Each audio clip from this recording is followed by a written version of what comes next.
In 1995, a Springfield mother and her two small children were brutally killed in their home. This sent the investigators down a twisted and bizarre path to find out who really committed this crime. But did they get it right? This is the case of the Feeney family.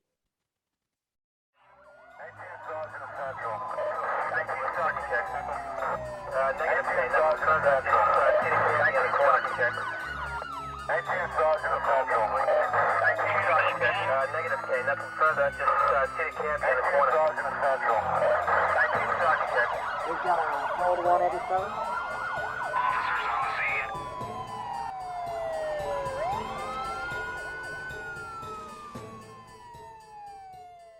Hi, my name is Marcus, and I am the host of Comic Corner. Along with my co-host Mason, we bring the kingdom of geekdom to light, or to darkness. Join us as we talk about heroes, villains, myths, and more things nerdy. Listen to us every Wednesday at 8 on Spotify. Brought to you by Gateway Pro Productions. Guys, we are back with another episode of Code 187. I am Joe, here joined with my co-host. Hi, I'm Sarah, and every week we'll have a new crime case that we will discuss, the events that led up to the murder or the disappearance. Yes, and this is a wonderful show. We just love geeking out about murders and everything. And from that intro, I'm very interested because it is my birth year, 1995. Oh. So that really got me. Then you said Springfield as well. Now, is that Springfield, Missouri? Yep. Okay, because I thought it was my hometown. I was like, did something crazy happen there? So this is in your neck of the woods. Okay. Yeah, but you also know Springfield, Missouri too, don't you? Yes, I do a little bit. I have some family that go to college there. So actually, I don't know if we've told this story before, but that's how we got connected. Because I heard that there were some cannibals in Springfield, Missouri. Then that's not what the story. Don't have anything to do with the story, does it? No. Just making Well, sure. maybe actually. We don't know. I was gonna say I didn't want to spoil anything, but yeah, I heard about cannibals in Springfield, Missouri, and I was like, I want to find news about this. And then I saw your YouTube and you were talking about it, and then I was like, what if I started talking to this lady and see if I can get her on the show? And then we started talking about the Cassidy rainwater case, and it blew up. And that's how all this got started. So Yeah, and I roped him into making a podcast with me. it's people. Yeah, it's really not that hard. People are just like, hey, you want to do a podcast or produce a podcast? I'm like, guess so. It don't take too much to get me going. So yeah. All right. Well, are you ready to get into it? Let's go. Okay, so I don't know if this is your birthday, but on February 26th, anywhere near your birthday? It is actually, what is that? That is 5 months before to the day. Okay. The 26th. Yeah. Maybe you did this crime. I hope not. Like the pre-me, like the, yeah, I don't know. I don't know what to say. Go ahead. You were reincarnated into. I did this, and then in June, yep, there we go. There we go.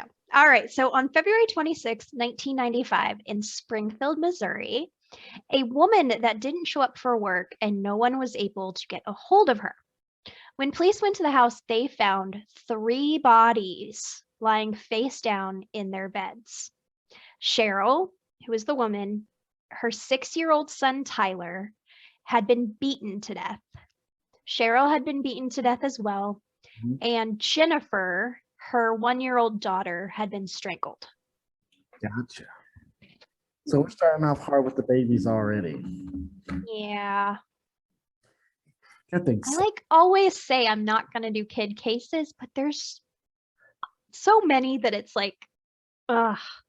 And those are the ones that get you. I don't know about you, but when I listen to true crime or serial killers, it's like I can hear about men, grown women being murdered all day, and then trying to figure out their murderers. But it's like I have this. What is it? It's like I want the police to hurry up when it's kids. It's like we gotta hurry up and find these guys real quick.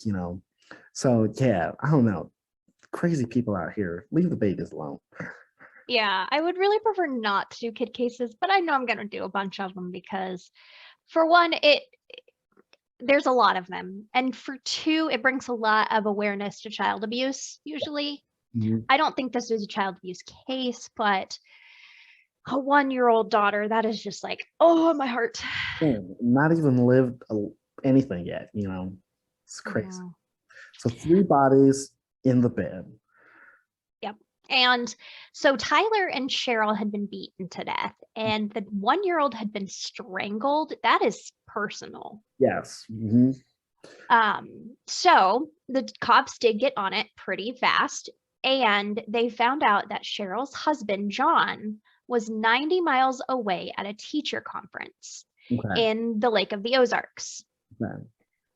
But was he really?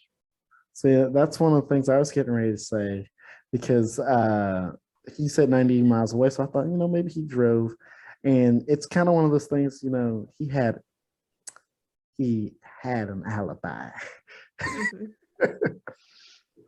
Yep. And we'll definitely get into all that because, yeah, there's a lot there. So we'll start with the day before. So the 24th was a completely normal day for the family. John Feeney was 35-year-old high school teacher. Mr. Feeney? Mr. Feeney! I actually thought about this, like researching the case, that all that popped in my mind from Boy Meets World and like 90s nostalgia. No, he was such a good man.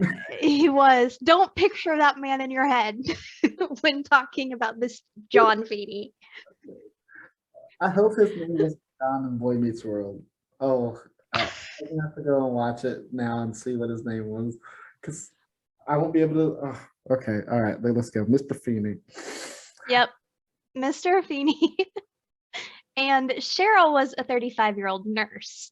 There had never been any reports other than the Feeneys or a typical Midwestern family. John left that night for a teacher's conference from Springfield to the Lake of Ozarks, and it is around 2 hours. Okay. So it's a 2-hour drive. 2 days later, the family was found. So we're going to talk about how they were found. Cheryl was found lying face down on a waterbed, beaten to death with a piece of a metal pipe. Okay. The words "die" and, I think I can curse, but "bitch," were reportedly splattered on the wall with paint. Tyler, who was the son, had also been bludgeoned with the pipe, and Jennifer was strangled with a shoestring. Okay.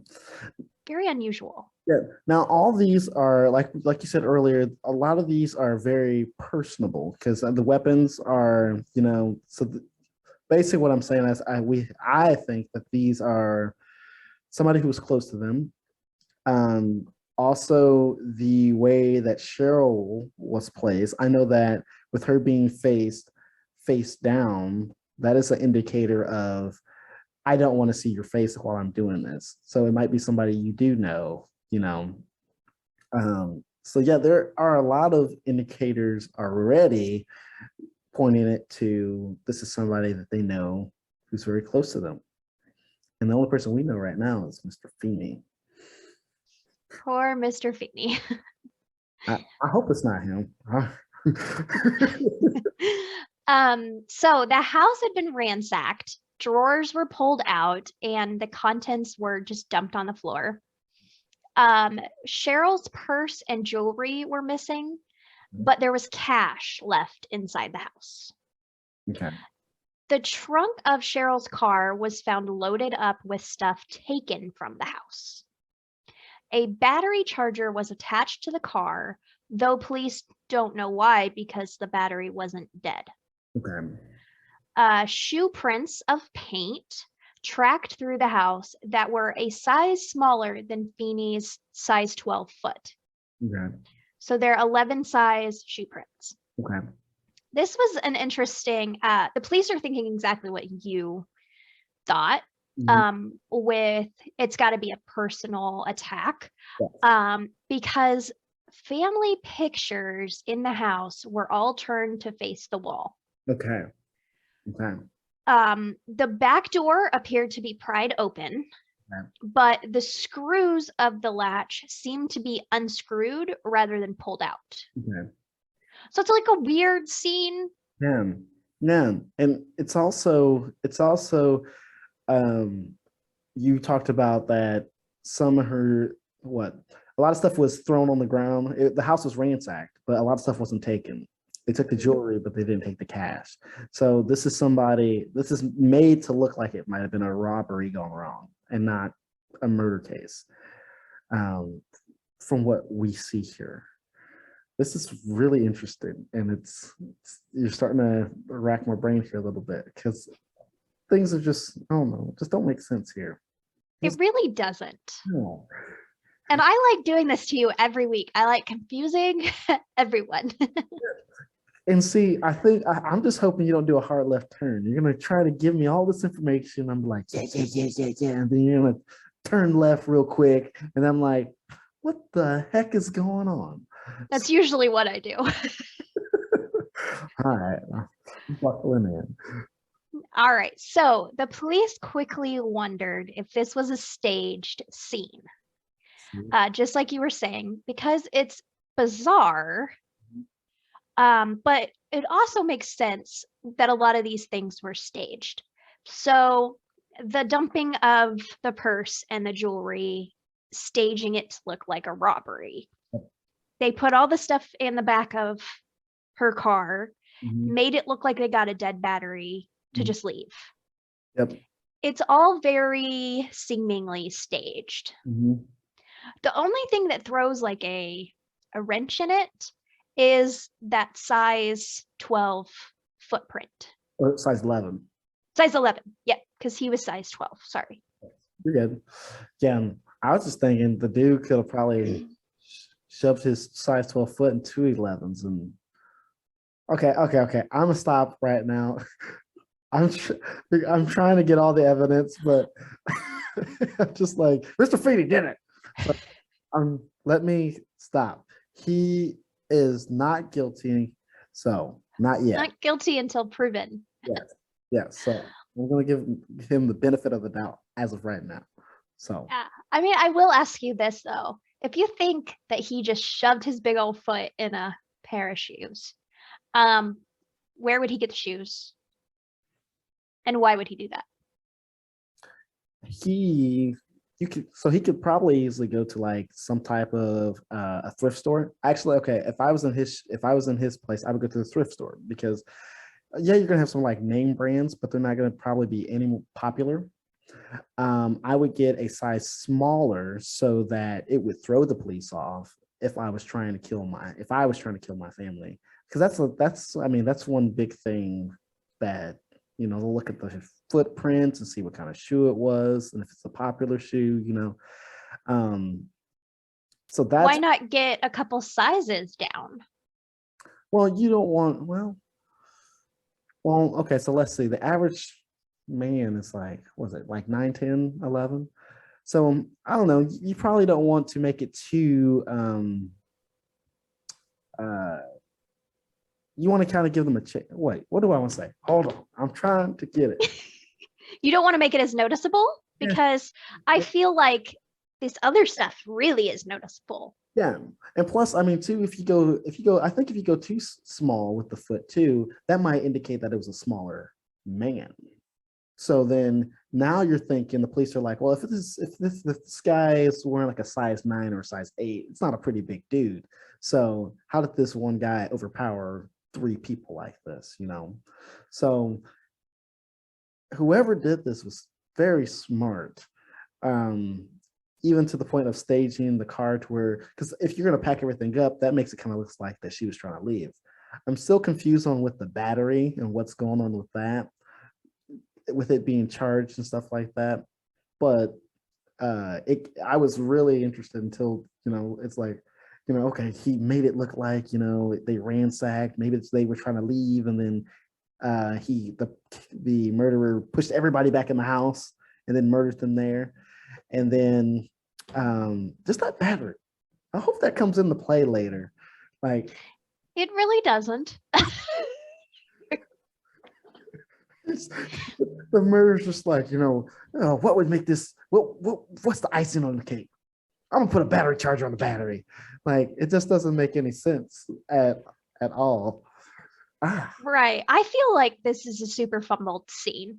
And maybe it's just because I'm like this huge true crime person, but in my mind, I'm like, you used paint from the house, you used the weapons from the house, you wrote die and bitch when you know that this woman was loved by her community as a nurse.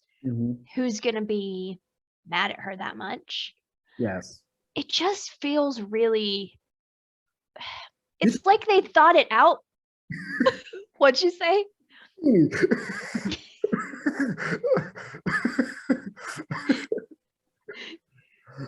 Joe has said already that it is Feeney for sure.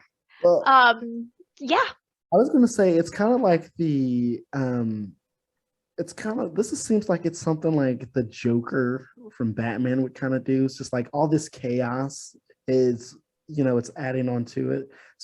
So I bet the murderer is hoping that he's kind of like me, where he's looking into the details of it, because it might be super simple, like he staged all this and just to confuse the police. So I think it's, all the chaos is maybe helping them or not helping them. So that's a good point. Could be distraction. Mm-hmm. All right. So police wondered if it's a staged scene. We talked about that. And then they started looking at suspects. Yeah. And of course, Feeney. Yep. Mm-hmm. Like, it's John Feeney. Yep. This was a personal killing. Mm-hmm. The words found in paint seemed really over the top. Yep. It seemed to the police that someone made it look like a home invasion. Mm-hmm. John provided police with hair and blood samples to compare with evidence found at the home, but refused to take a polygraph test. Gotcha. He also gave writing samples to compare. The police had no other suspects and did not pursue any other leads. Mm-hmm. They knew Feeney was the man that did this, and they were set, just like Joe is. Yeah. It makes too much sense, and I really, really hate this. I really, really hate this because when it comes to like crimes, I hate that like a wife and children get murdered and then they immediately go after the husband and father, and I hate that so much. But in this specific case, it's like the painting's literally on the wall. Right. So, and when they do that because you always start with people closest. Yes. And work your way out. And of course, like, it just seems like it's him. Yeah, with it being so personable. I mean, and they don't talk about, I don't know if we're going to talk about if they had like friends or anything, but she's loved in her community. He was probably loved in his community. I mean, if it is John Feeney, I want to really know what his motive was, if he had a motive. Because, I mean, being a teacher, I think you'd probably be really docile, I don't know. But that's just me from looking on the outside. But what am I doing? We're talking about murders, you can be very docile on the outside life and then be real crazy. What am I talking about, I absolutely love that you went from thinking as the killer with the shoes and the what would I do, and then you immediately roll up thinking as the cops. Like, it's him, case closed, we're done. Yeah, this is how, so I have ADHD and this is how my mind works. This is the process we're going through, because I'm like, yeah, it's him, but this is what I would do. Like, it's crazy. So let's get into motive. Why would a teacher and a dad of 2 kids just snap and do something so vicious? Now, what I would say actually, I don't know. So biologically, I'm not a scientist and I'm not a psychologist, but biologically, with the man, it's one of those things. What I've heard is like, let's say when a baby cries, right? When a mom hears that, she goes into protective mode, trying to figure out what is causing pain to her child and wants to soothe her. With men, it's more of something's attacking my child. I have to stop that. And a lot of times with that is, testosterone levels go up and then we kind of, we'll get irate with the kids, So it's kind of like one of those things where mom is like a protective kind of thing, but the dads are like, we got to kill something because it's stop, mess with our kids. So it could get to that point where he just had enough of that, the stress of being a teacher and maybe the stress of just the kids and testosterone levels up because of hearing them cry or something like that. And then bam, I can make that sound a little more intelligent. It's just at that moment, I could not. I've talked about that before, but that could be another reason, just life, family life and stuff going on. You're absolutely right. And I understood what you were saying. There is some other interesting stuff. What do you think? What do I think? What do you think, or what's in the article today? Like what motive is? Is that what you're asking? What I think it is? What do you think the motives are? See, this is hard because I already know what's gonna happen. What does the article say the motives are? Well, okay, we get into that. If I just looked at it, I would be, and when I did just look at this case, I was like, Feeney did it. Prove it to me. Feeney did it. Like we have a Chris Watts situation, like that's in my mind. Do you know who Chris Watts was? No, the name sounds familiar, but I'm drawing a blank. So he killed his wife and his 2 daughters. Okay. Because he was cheating, which we see a lot. Think about that. Yeah. Okay. So now we're gonna get into it though. We're gonna get into the nitty-gritty here. Now there was not a lot of concrete evidence to say that John Feeney did it. Most of the prosecution was character assault. Okay. How to make him look like a bad enough guy to say he did it. This is what they did. It seemed that John Feeney was not the most perfect husband and father after all. Okay. He had multiple affairs. Yep. And unfortunately, like in a lot of other cases, the first motive is always money. 4 months before her death, John took out a life insurance policy on Cheryl. John, doing everything wrong. 4 women testified that John had an affair with each of them. They claimed that he told them he stood to gain money in life insurance and other property from the death of his wife and children. So not a good look. No, it's not. Not a good look. He's already got 4 women who testified that said, I had an affair, and he also told me his wife and kids were going to get into an accident or something. Listen, earlier in this episode, if John did this, I'm over here like making him seem like he's this mastermind with the shoes and everything. And now y'all hear this, I'm like, what a dumbass. Like, you don't tell people about what your murders and stuff like that.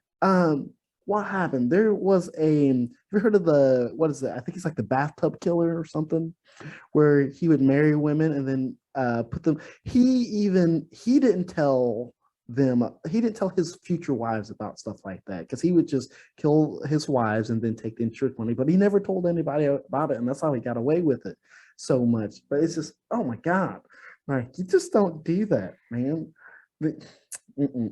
And I don't see his gain in this. Like, so if he had this all planned out and he was going to kill Cheryl and the kids to go be with another woman, why would you tell all 4 of them that story? Yes. Because with Chris Watts, he was having an affair with this woman, completely in love with her, and knew he had to get rid of his wife and kids. Mhm. So that's why he killed them. But 4 other women, like, The only reason I would have done something like that is if you had planned to marry them and then do the same thing to them, kind of, take an insurance thing out on them and then do the same thing to them. That way you would get the insurance, but then all your witnesses are gone, you know. and this could have been a threat situation too. Like, don't leave me because, I could kill you off. Mhm. And he hasn't had any no violence or anything. Huh, this is crazy. Okay. So that's look like motive. Okay. So don't picture Mr. Feeney in your mind. Well, I'm gonna look him up after this episode and see what his name was. And It could be John, and then it's going to ruin my life. yeah, like I'm never gonna be watching. I might rewatch Boy Meets World with my wife. And be like, did you know this man killed his wife and kids? Oh my god. Right. So, sorry, excuse me. Another thing that the prosecutors pointed out was that John played a certain video game. Okay. So he played a game called Vampires of Masquerade. Investigators found game sheets in Feeney's classroom desk at the high school. So he was super involved in this game. Mhm.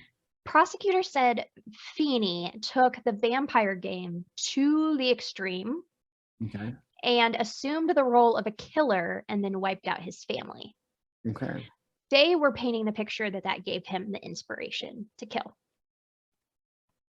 Now, my thoughts on that Mhm. is I don't think video games media makes you a killer. I think it could like add to things in your brain, but I Yeah. don't think it makes you a killer. No, I don't think so either. I mean, because listen, I play GTA all the time. I love playing GTA.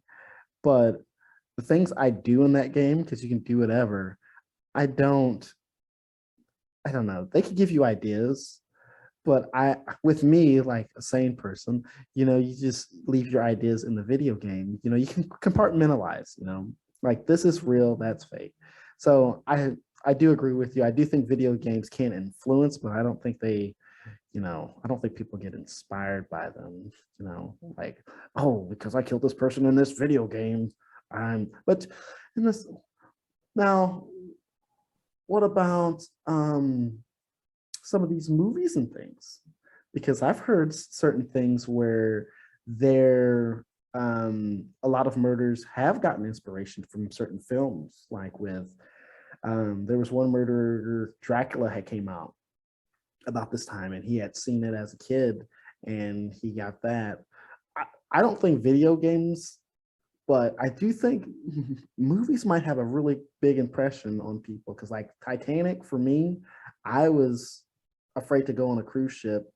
Okay, I am still afraid to go on a cruise ship because of that movie. So, and I know we have, all the new technology and stuff like that. But yeah, I know movies can. I wouldn't say video games, but I know that in some cases movies do inspire people. But we're specific to talk about video games. We'll get on movies maybe. I'll bring a case to you. Yeah. That seems like a lot of work. It is. Well, my perspective on the movies thing, real fast. Sorry for getting off track, but I think you have to be crazy before, or something wrong with you before, because like when there was killers in the 40s and the 50s, and they weren't like taking from like super violent movies. I mean, yeah, I think you can pull things. Yeah. Like there was the Scream killers who reenacted Scream because they had saw it. You can pull things from it, but I think on the basic level, you got to be crazy first. Wait, there were people like Scream the movie? I didn't know that. Yeah, I'll do that case sometime. It's very interesting. Huh. Like, man, people are crazy. Yeah, they are. Like, I don't know, man. I mean, just because we always talk about this. I know I've said this thousand times, but I just don't know how people can think stuff like that. I watch a movie, and if I see somebody jump off a bus or a cliff, I don't think, man, I can do that, and be okay. I just Yeah. don't understand that, man. Crazy people out here. I mean, I love scary movies. Mhm. I like analyzing scary movies. I mean, I got my Walking Dead shirt on today. Mhm. But I don't think that I'm gonna go out and do something. You know, I Yeah. don't have that basic level of crazy yet. I mean, yeah, but see, we know how to have we know how to, block that out. Like, we'll be in the movie and watching it and be like, oh man, that's cool, his head blew up and stuff. And then the movie goes off and we're like, well, back to life, kind of a deal. Yep. Back to working my 9 to 5. So they think that the video games were associated with him or influencing him trying to kill his family. Yep. So that's that character assassination of him, like trying to make sure they bring up everything they can. Mhm. So this is their theory. They believe that Feeney left the conference, drove home, Okay. murdered his whole family very brutally, Mhm. staged the scene to look like a break-in or a robbery, painted the words over Cheryl's bed, which seemed kind of like an odd choice. Yeah. It seemed very personal, and why would you do it with paint? Yes. Because I would You what? do it with blood. 'Cause Right. that's how it usually would happen. Now he just knocked her out, right? I mean, he killed her. It So said bludgeoned, so he beat her with a pipe. gotcha. So with bludgeon, there's a possibility blood comes out, right? Oh yeah. Yeah. So yeah. I mean, I don't know. That seems like an odd choice. Okay, I don't know. Maybe I'm thinking too much about that too. Go ahead. Right. And so they also kind of analyzed like why would he leave the footprints in paint? But I think that comes back to your theory on he's trying to throw them off. Mhm. The family pictures being turned around seems like a message that only Feeney would do. Yes. I don't want to look at my children while I'm killing them. Mm-hmm. Like that's in his brain. Well, like they're watching him. Right, right. Or, you could look up and be like, oh man, what did I do? Yes. Mm-hmm. Some stuff was taken from the home, but there was money left, Yep. which is weird. Mhm. Why would if you were robbing someone, why would you do that? Yes. The stuff in the trunk and the car with the jumper cables, which makes no sense either way in my mind. Yeah. If he's trying to stage it, that's weird. If he isn't, it's weird. I mean, I don't understand. Why would he? I don't know. It's the little things that get these people caught. It's not anything really, really big. Like, I've heard that, I've seen that multiple times where somebody will steal just a little bit of this, and it's like, no, if you're going to be a thief, they're going to steal everything, cash, everything. So he was kind of smart. He wasn't super, super smart. Right. So another thing that pointed to him was he was the last one that checked on the family that weekend. Okay. So there was other people calling, trying to figure out why Cheryl wasn't at work, why, all of this, and John never called. Mm. Other family members noticed that the family couldn't be reached first. Okay. So when it came to the defense, so we talked about the prosecution, basically character assassination, no real hard evidence. Yeah. So we're talking about the defense now. Did John Feeney really do this? The defense had a lot more hard evidence than the prosecution. Okay. Like I said, the prosecution leaned more character assault.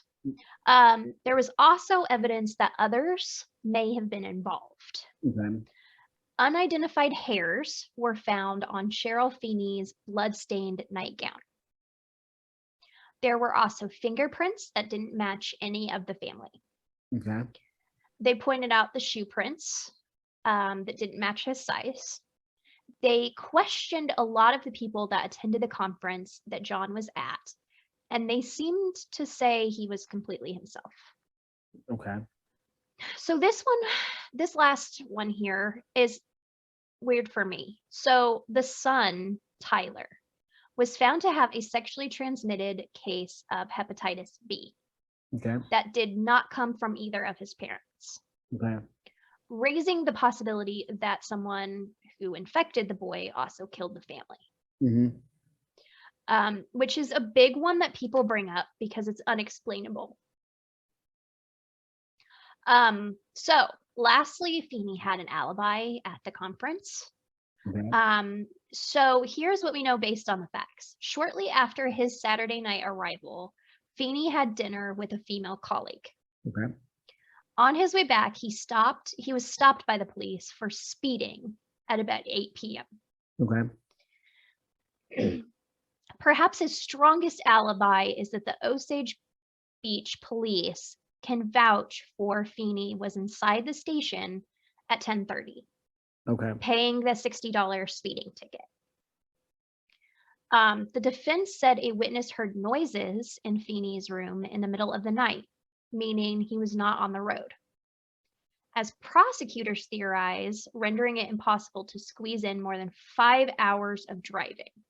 So between all of this, it's a lot. It's a tighter window. Yes.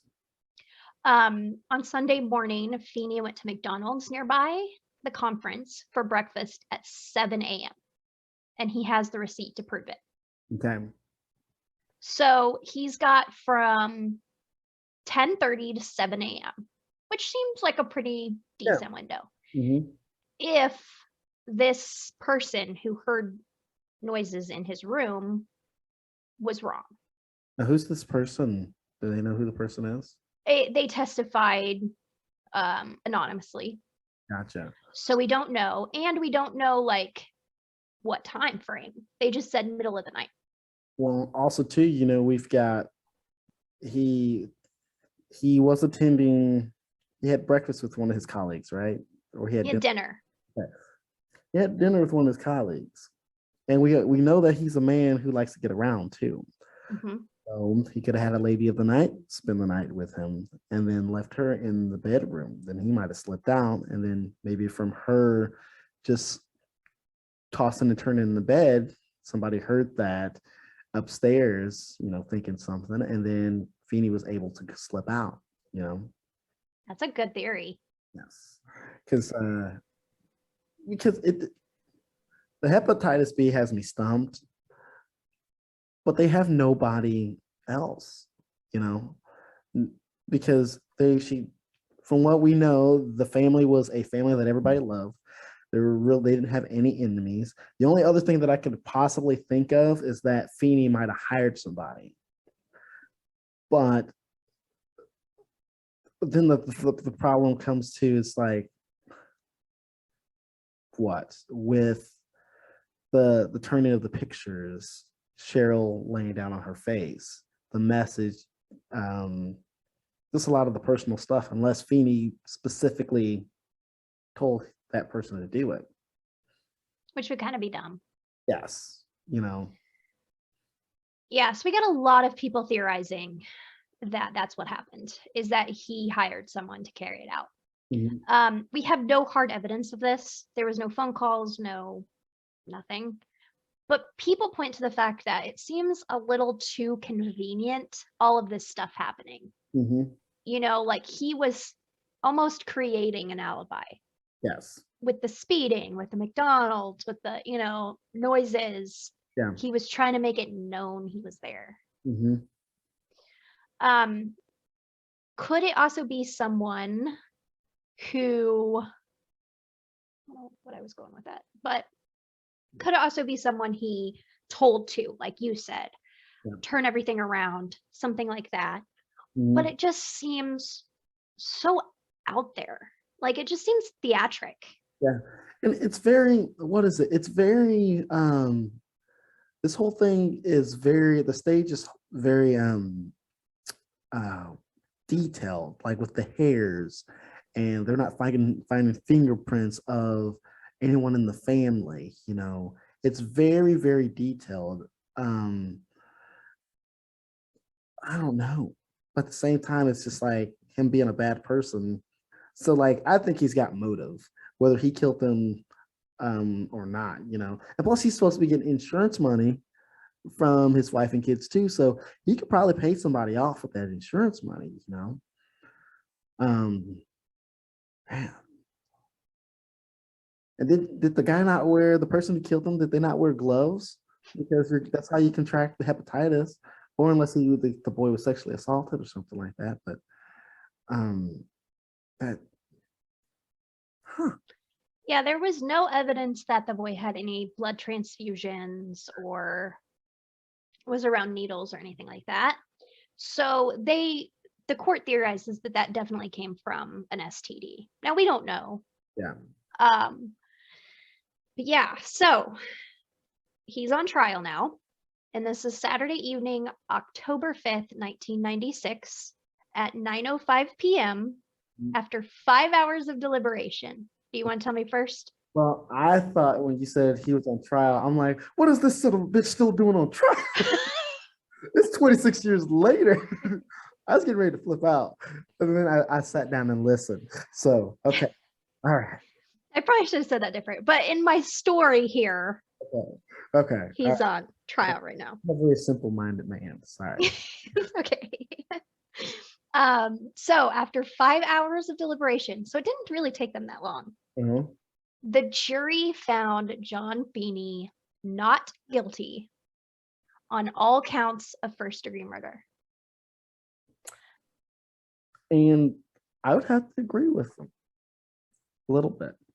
I wouldn't want to, but you really have to. Because, I mean, he might have a motive, but none of the evidence really points to him. Right? That would suck. Yeah. Mm, Knowing that you could have let somebody out who did it, but there just wasn't the evidence. Yeah, that would suck so much. Like, kind of like in your heart that he's the killer, but in your head, it doesn't make logical sense. So you have to let this guy go. Mhm. Mm, This slightly reminds me, I know there was a lot of other layers in this, but the O.J. Simpson trial, I feel like this was another version of that. I mean, there was a lot of different race stuff on there, but I feel like they had to let him free because they didn't have enough evidence, yes. Mhm. hard evidence. Yeah. And that's the crazy thing. Like, this is one of those cases where, man, I think I really hate these cases because it's like the officers, they did their jobs. They were doing their jobs and they have the evidence, but they cannot pin them on it. And the fact that he won't take a polygraph test. Hmm. But, maybe it was it was 1995, not 1955, but 1995. So he was afraid they might ask him questions about him having an affair. And then he didn't want that to get out. So that's maybe why he didn't do the polygraph test. But good Lord. So everybody in the courtroom pretty much agreed there was lack of reasonable doubt, or there was reasonable doubt with this case. And because of double jeopardy, he can't be charged again now for these murders. Yeah, I've seen that movie. It's a really good movie, and it tells you a lot about, because that whole movie just played in my head when you said that. I have not seen it. I should. It's a really good movie. I'll tell you about it afterwards. Okay. So the investigation into the Feeney family did not reopen after the trial. I believe this is because the police thought they knew who did it. Mm-hmm. They weren't gonna spend time going back again. Kind of like with the OJ trial, like Nicole Brown Simpson, they're never gonna figure it out. Yep. John's teaching contract, of course, ended when he became the suspect. He never went back to teaching. He moved to South America, Mm-hmm. a couple of years after his acquittal and became a missionary. So, after all of this, because that is the end of the story, Mhm. what do you think happened? Do you think they got it right in acquitting him, or do you think he really did I just think he really did it. I don't think it? I really do. The only problem, the only thing that throws me off is the hair, the fingerprints, and the hepatitis. But besides that, everything else, like I will say that he did it because it's too personal. Um, and I don't think he hired anybody to do it because, okay, I can get that you hired somebody maybe to say, right, the message on the wall. Got you. I can, the killings, but even the whole little stage stuff outside with the cars and the footprints and stuff. Gotcha. But then, with the turning of the pictures and her face in, like her face on the bed, it's too personable. Like you are doing that, and then the weapon you use too, like it's not, and it wasn't just like, 1, 2, 3, they're like knocked out dead. It was one, like just kept on going and going and going and strangling the kid with the, was it shoestring or something like that. Yep. So it's very brutal for all this. And he is if he did it, he's very smart and knew what he was doing. And I think he even had some mess ups, but well, I guess we got to think about the shoes too. Like maybe my theory might be correct with the shoes, but I don't know. So I have 4 things that give me doubt about him, but mostly I think it was him all the way. He doesn't make himself look good, for sure. Mhm. I honestly think that it could be him. Mhm. When I was going through this case, I was like, with the sexually transmitted disease, was he having sex with a little boy? But it said that he didn't have it. Yeah. So I was, I was like, okay, that's the connection. Like he's having sex with all these women and then he's going home giving it to his son. But I don't think that's the case. Like this came out of nowhere. Mhm. It's weird because it was also prior to the killing. Like he didn't get it from mixing his blood during the killing. They figured out that he had it prior to the killing. It's just a strange thing. It could How, be a coincidence, though. how old was the boy again? He was young. Let me go back in my notes. Man, did I miss it? 6 years old. Okay. I mean, it could have been a coincidence. He could have been being molested by somebody else. I was just getting ready to say, what if Cheryl was also having an affair? Okay. And he found out about it. And the guy she was with wasn't a very good dude. Not only was he getting it from Cheryl, he was also getting it from the young kid. And John found out about all this and got really upset, even though he was doing the same thing. He got super upset about it, right? So then he goes, he's got the perfect alibi. You're going to this conference, and because you're upset at your wife, and that's where the message would come in too. Because I'm thinking to myself, why are you calling your wife this? So I would think she would have done something he didn't like, unless he just freaking snapped. But that would make sense for the message. It would make sense for why he would do something like this, and then it would make sense of how this kid got hepatitis. It would also explain the hairs and the fingerprints. Yes, it would.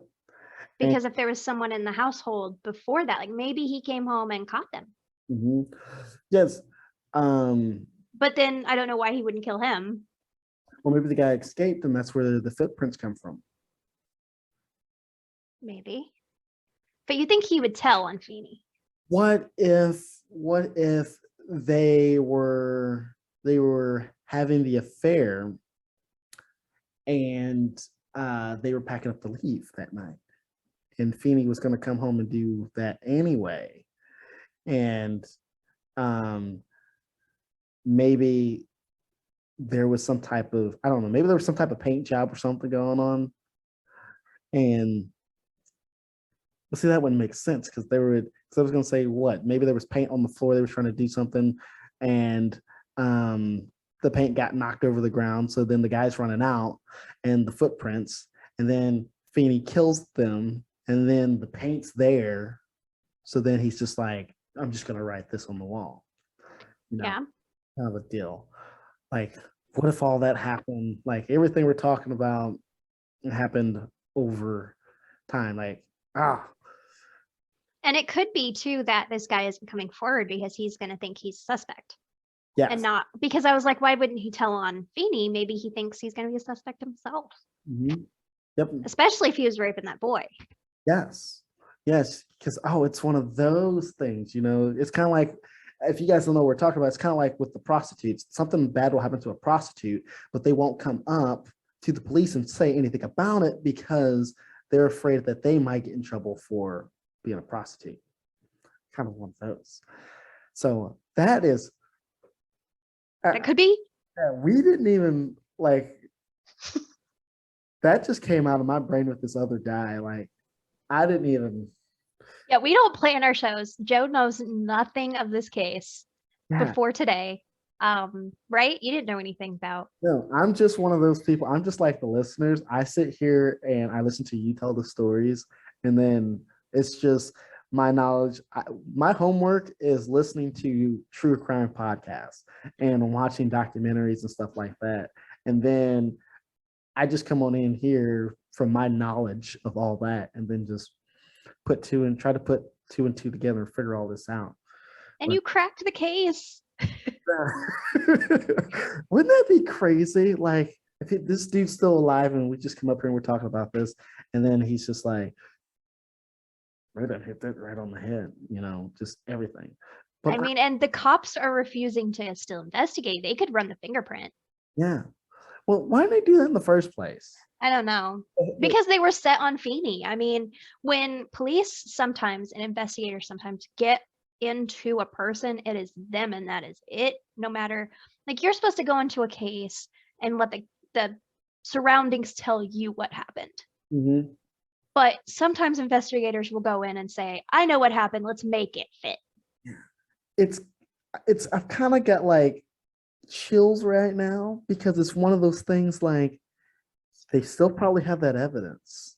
Mm-hmm. And if they would just go and test it, they could find this guy. Or on this show, we say there's another guy.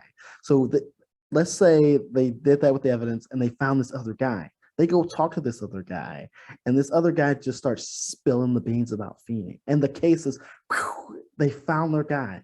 And then however old Feeney is, you know, put his ass in jail. Like, Yeah.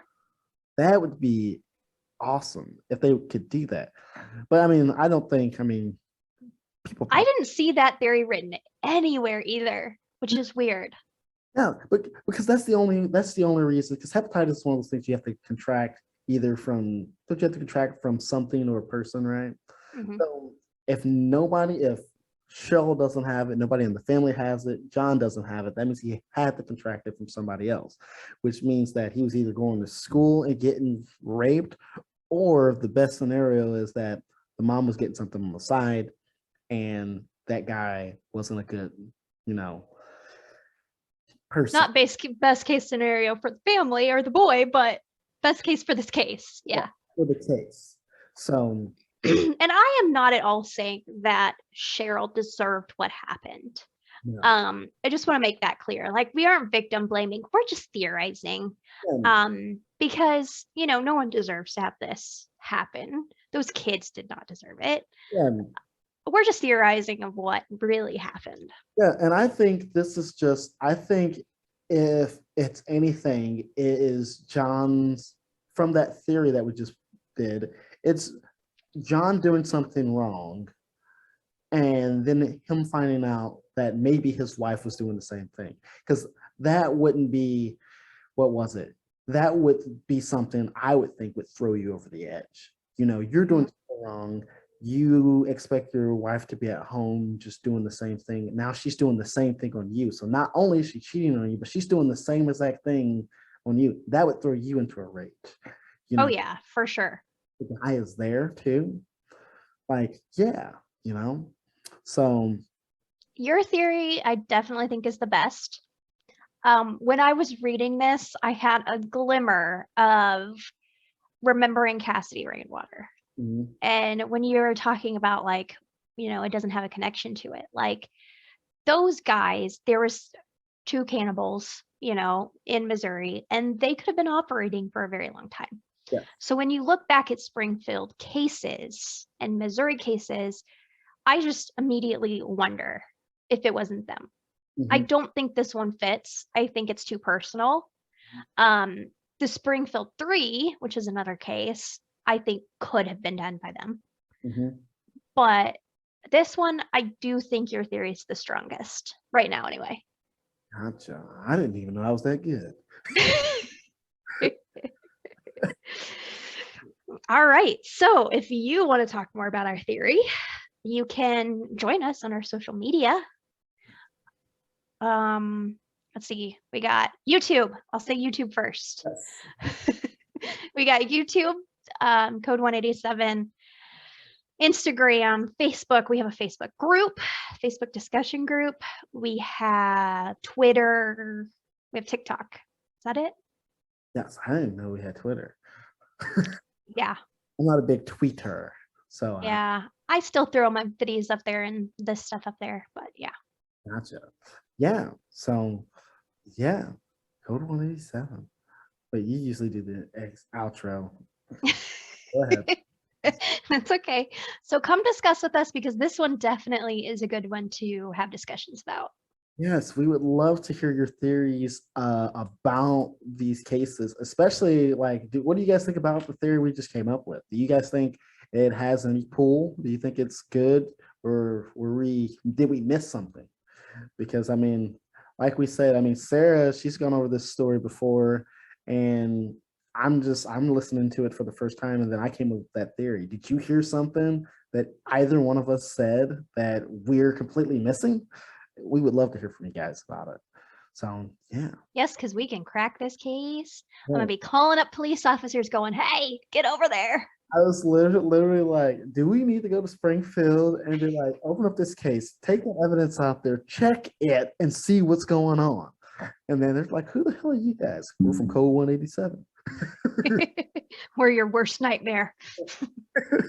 Then we crack this case, and then we get money for it, not even knowing who John Feeney is. Like, you taught all those kids, all those and everything, and Corey Matthews and all those guys there. I thought you were a good influence on us, and now you're just a murderer and killed his family for insurance money because you was out there messing around with the women because you couldn't control yourself.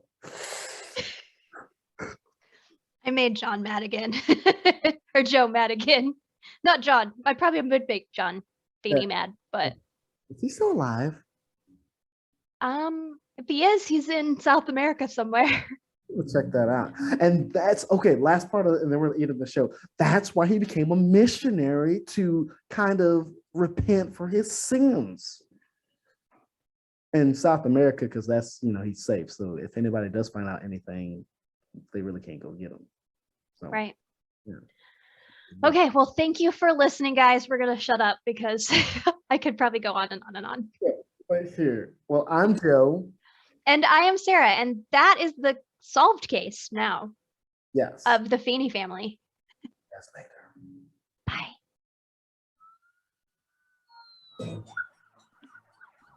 Alrighty, we're good. I can't believe you just solved that case.